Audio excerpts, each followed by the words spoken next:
اگر قربانی دینی ہے تو جھوٹ کی قربانی دو تاکہ سچ کا بول بالا ہو۔ اگر قربانی دینی ہے تو اپنے اندر چھپے ہوئے سستی کاہلی کی قربانی دو۔ اگر قربانی دینی ہے تو اپنے اندر چھپے ہوئے ان گندی عادتوں، ان نشیلی چیزوں کی جس کی ہمیں لت لگی ہے، اس کی قربانی دو تاکہ ہم صحت مند رہ سکیں۔ اگر قربانی دینی ہے تو اپنے جھگڑے، غصے، فساد کی قربانی دو تاکہ پوری دنیا میں امن، شانتی قائم ہو سکے۔ قربانی قربانی قربانی، اللہ کو پیاری ہے قربانی۔ جی ہاں، ہر وہ چیز جو ہمیں ہماری جان سے بھی زیادہ پیاری ہوتی ہے اسے اللہ کی راہ میں قربان کر دینا، یہ ہمیں حضرت ابراہیم علیہ السلام نے سکھایا ہے۔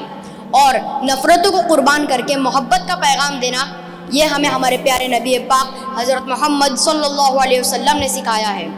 ہم یہ سمجھتے ہیں کہ صرف جانوروں کو ذبح کرنا ہی قربانی ہوتی ہے، نہیں، بالکل نہیں، بلکہ ہمیں ہر ان برائیوں کو قربان کر دینا چاہیے جس کی وجہ سے ہماری زندگی میں ہمیں کئی ساری پریشانیوں سے سامنا کرنا پڑتا ہے۔ اگر قربانی دینی ہے تو جھوٹ کی قربانی دو تاکہ سچ کا بول بالا ہو۔ اگر قربانی دینی ہے تو اپنے اندر چھپے ہوئے سستی کاہلی کی قربانی دو۔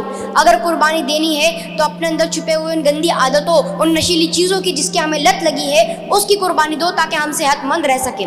اگر قربانی دینی ہے تو اپنے جھگڑے، غصے، فساد کی قربانی دو تاکہ پوری دنیا میں امن، شانتی قائم ہو سکے۔ اگر قربانی دینی ہی ہے تو اپنی زبان سے نکلنے والے ان غلط الفاظوں کی قربانی دو جس کی وجہ سے کئی سارے لوگوں کے دلوں کو ٹھیس پہنچتی ہے۔ اگر قربانی دینی ہی ہے تو اپنے اس وقت کی قربانی دو جو ہم فالتو چیزوں میں برباد کر دیتے ہیں، خاص کر موبائل میں ہم ہمارا کافی سارا وقت برباد کر دیتے ہیں، تو اس کی قربانی دو۔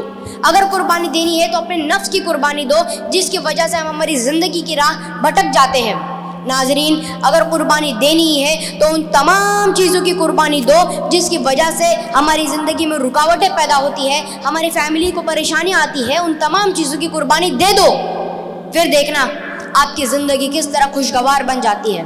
اور یہاں پر موجود سبھی لوگوں کو میں ایک بات بتانا چاہتا ہوں کہ اگر آپ لوگوں کو اصل قربانی اگر آپ لوگوں کو دیکھنی ہے تو ہمارے انگلش ہاؤس اکیڈمی کے جتنے بھی اسٹوڈنٹس ہیں، میرے بھائی بہن ہیں، ان کو دیکھیے، انہوں نے اپنے پیاروں کو چھوڑ کر نہ جانے کتنی دور سے علم کی تلاش میں علم حاصل کرنے کے لیے ایک مقصد لیے اتنی دور تک آئے ہیں، اسی کو کہتے ہیں اصل قربانی۔ اور ہمارے اس مقصد کو، ہمارے اس مشن کو کامیاب کرنے کے لیے، اسے اچیو کرنے کے لیے، اسے پانے کے لیے جو سب سے بڑا کردار ادا کر رہے ہیں وہ ہے ہمارے پیارے ون اینڈ اونلی منور زماں سر، جن کے جیسے قابل اور شفیق ٹیچر شاید ہی اس دنیا میں کوئی ہوں گے۔ اور میں بہت خوش نصیب ہوں، میں نہیں بلکہ ہم سب بہت خوش نصیب ہیں کہ ہمیں منور زماں سر جیسے شفیق اور قابل ٹیچر کا اسٹوڈنٹ بننے کا شرف حاصل ہوا۔ کیونکہ ایک وقت ایسا بھی تھا کہ جب میں اور میرے امی کئی سارے انسٹیٹیوٹس میں جایا کرتے تھے، کئی سارے اکیڈمیز میں جایا کرتے تھے تاکہ مجھے ایک صحیح گائیڈنس مل سکے، لیکن الحمدللہ جس ٹیچر کی، جس استاد کی، جس مینٹر کی مجھے تلاش تھی وہ مجھے اللہ نے منور زماں سر کے روپ میں مجھے دے دیا ہے۔